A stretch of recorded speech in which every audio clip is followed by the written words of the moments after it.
Oh, I didn't have the shield turned off on my camera. That's funny. Okay, let me get this pulled up really quick. Okay, share. Make sure I'm sharing this. Okay. That looks pretty good to me. Let me get back over here to where I can move it around. All right. Sammy the Squirrel's newsletter. All right. For May 31st, 2025.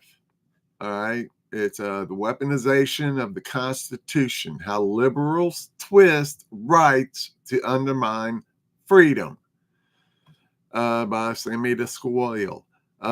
How liberals twist rights to undermine freedom.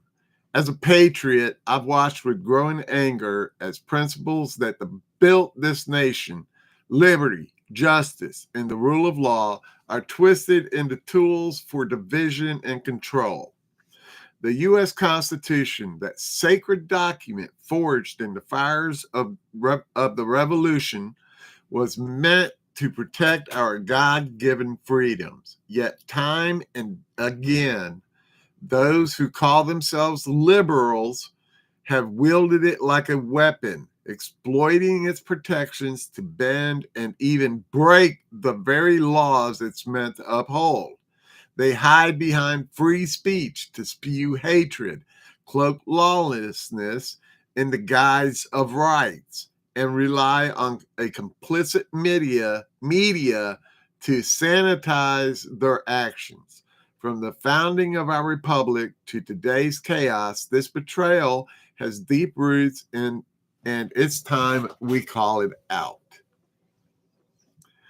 A legacy of exploitation. Since the founding of the United States, the Constitution has been a bulwark against tyranny. But even in its infancy, there were those who saw its protections as a means to manipulate rather than liberate. Let's start with the Alien Sedition Acts of 1798. Now, everything that's red is a hyperlink. All you have to do is put your mouse over it and left click, and it'll open up the page in a new tab for you. Okay. The Alien and Seditions Acts of 1798 passed under President John Adams, a Federalist, but supported by factions that would align with modern liberal tendencies. These laws, ostensibly to protect national security during tensions with France, criminalized speech critical of the government. They targeted Democrat, Republicans, the ideological ancestors of today's liberals who claimed their free speech was under attack, yet many used that same freedom to spread inflammatory rhetoric that bolstered the treasonous stirrings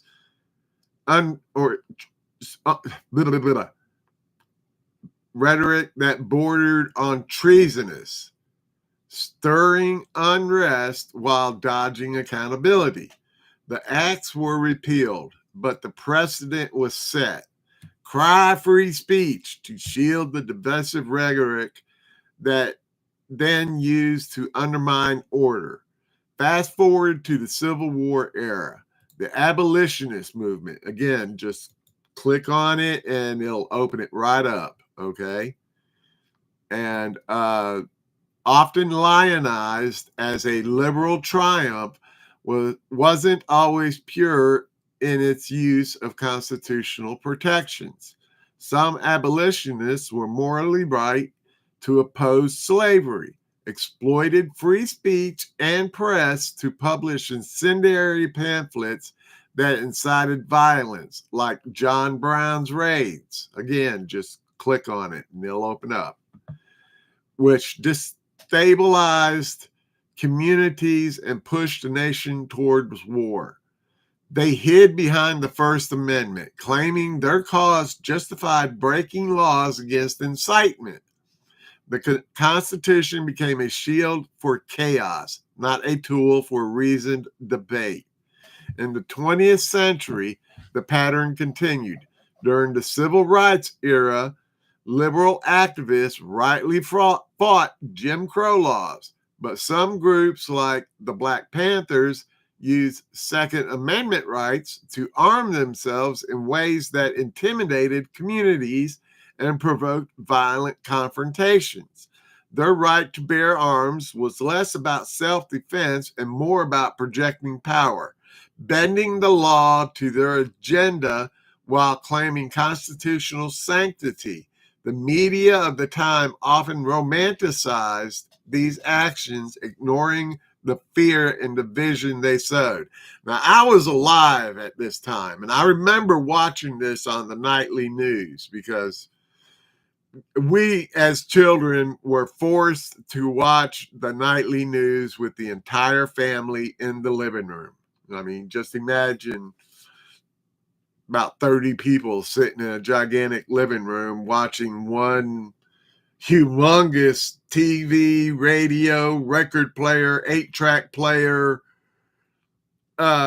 stereo thing that slid up against the wall that took 4 people to move around. I mean, that thing was huge, but it was an all-in-one thing. But I remember watching all this stuff, and I remember watching the Black Panthers, videos of the Black Panthers standing out there with semi-automatic weapons, but they're standing out there with semi-automatic long rifles strapped around themselves, chanting speech that is very, very questionable and inciting fear. It was more intimidation than it was an expression of my right to own and bear arms. You see what, and so I know about that personally. The modern media's complicity, mostly peaceful riots. Today's manipulation of constitutional rights has reached a fever pitch, and the media is the liberals' greatest ally. Look at the Summer of Love in 2020. Chaz, with all the rapes and the burnings and the murders that happened there. And then after they raided all the local stores of all the food, they demanded that we supply them with food and water, even though they claimed themselves as a free and independent country outside of the United States.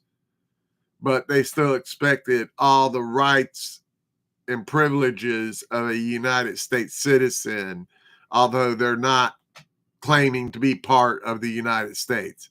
You see how ironic it is and how stupid it sounds? When cities burned during the Black Lives Matter protest, entire city blocks were engulfed in flames. Minneapolis, Portland, Seattle, yet mainstream media outlets like CNN and MSNBC had the gall to call these mostly peaceful protests. A reporter stands in front of a blazing inferno, businesses looted, police stations attacked, and they have the nerve to say it's just a few bad actors. This isn't journalism. It's propaganda.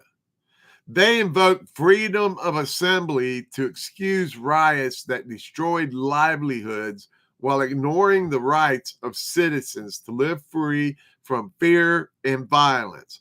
The Constitution's protection of peaceful assembly was never meant to cover Molotov cocktails and smash storefronts, but liberals and their media allies twist it to justify lawlessness. The hypocrisy is infuriating. It's just infuriating. These same outlets demonize anyone who dares question their narrative as fascists or insurrectionists. They'll scream about free speech when it suits them, when they're spewing vile, hate-filled rhetoric against conservatives, Christians, or anyone who loves this country. But when a patriot exercises that same right to call out their lies, suddenly it's hate speech that needs censoring. They don't believe in free speech. They believe in speech for themselves and silence for everyone else. January 6th, the persecution of patriots. All right. Now, some people are going to disagree with me on this because they're going to say I didn't go deep enough into it. But I still feel there were some bad actors during January 6th who had bad intentions. I've read the paperwork and the court documents myself with along with Just Human on his podcast about a group of militants who had stashed weapons just outside the safety zone, the check zone that they had set up. They had stashed their weapons just outside that check zone. And then they had planned on taking over federal buildings with at least 50 federal employees inside to hold as hostages to demand a recount and whatever. All right. Those people on January 6th do not deserve pardons and do deserve to be in prison. All right. All right. January 6th, the persecution of patriots. Nowhere in this double standard clearer than in the treatment. Nowhere is this double standard clearer than in the treatment of the so-called January 6th political prisoners. On January 6, 2021, a group of Americans protested at the Capitol, driven by genuine concerns about election integrity. Were some actions misguided? Sure. But to call it an insurrection and lock up hundreds of people, many without charges, held in solitary confinement, denied due process in a grotesque violation of their civil rights, the Fifth and Sixth Amendments guarantees of due process and a speedy trial, yet these patriots have been treated worse than hated criminals lavishing in jail, while the media brands them domestic terrorists. Compare this to the 2020 rioters. How many of those who burned cities, assaulted police, even killed an off-duty police officer? I forgot to put that in there in that hyperlink. I'm sorry. Or looted businesses faced years in prison? Hardly any. Kamala Harris herself helped raise bail for rioters. As a matter of fact, if you typed in BLM, it took you to the Biden-Harris campaign website, While liberal prosecutors dropped charges left and right, but a grandmother who walked into the Capitol and took a selfie, she's a threat to democracy. The Constitution's promise of equal protections under the law is trampled when liberals decide who gets rights and who doesn't. The media covers for this by ignoring the prisoner's plight, focusing instead on inflating January 6th into a second civil war while downplaying the billions in damage from mostly peaceful riots. And I was going to put in there, Nancy Pelosi and her daughter making that documentary, but everybody knows about that. And I'm kind of on the fence about that. I look at that and I see jump cuts here and there. So I'm not completely convinced everything in those videos are 100%. When you see jump cuts, those are edits. Okay. Obama Smith Modernization Act, legalizing lies. Y'all knew I was going to bring this in. I've been screaming about it for over a decade, but here we go. At the heart of this betrayal lies a pivotal moment. The 2012 modernization of the Smith-Mundt Act, signed by President Barack Obama. The original 1948 law banned the U.S. government from using propaganda domestically, ensuring that outlets like Voice of America were for foreign audiences only. But the 2012 amendment tucked into the National Defense Authorization Act, the one that we had to pass into law in order to find out what was in it, lifted those restrictions, allowing government-funded media to target Americans. The stated goal? To counter foreign misinformation. The real effect? Legalizing propaganda to manipulate the public narrative.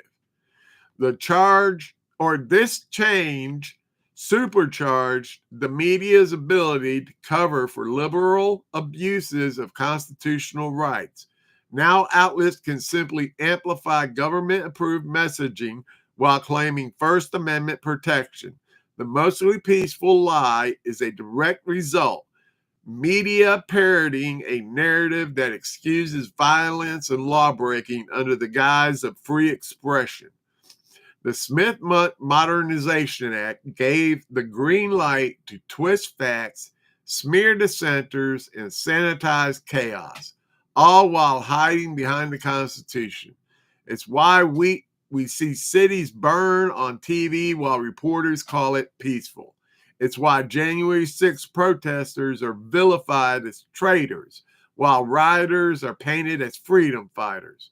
The act didn't just modernize the act. I should have said this, not the. This act didn't just modernize the act, it weaponized it. It weaponized the media to erode trust in truth itself. The Patriots' call to action. I'm mad as hell, and everybody else should be too. The Constitution isn't a plaything for liberals to exploit while they spit on the freedoms it protects. They scream free speech to justify hatred, then silence those who disagree. They cry civil rights for rioters, then strip them from patriots. And the media, emboldened by Obama's 2012 law, covers it all up with lies so blatant they insult our intelligence. From the Alien and Sedition Acts to the Black Panthers to the burning streets of 2020, the pattern is clear. Liberals use the Constitution not to uphold freedom, but to bend and break the laws that keep us free. We can't let this stand.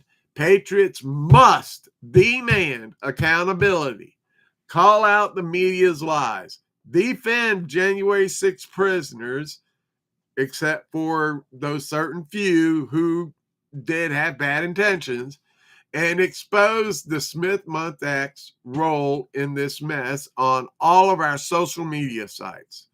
Studies have shown that over 80% of Americans now get their news from social media, mainly X. So make your feelings heard online and let's get this movement energized again. We need to get out and force once again during the midterm elections, just like we did in the 24 elections. We came out in force and got President Trump back into the office.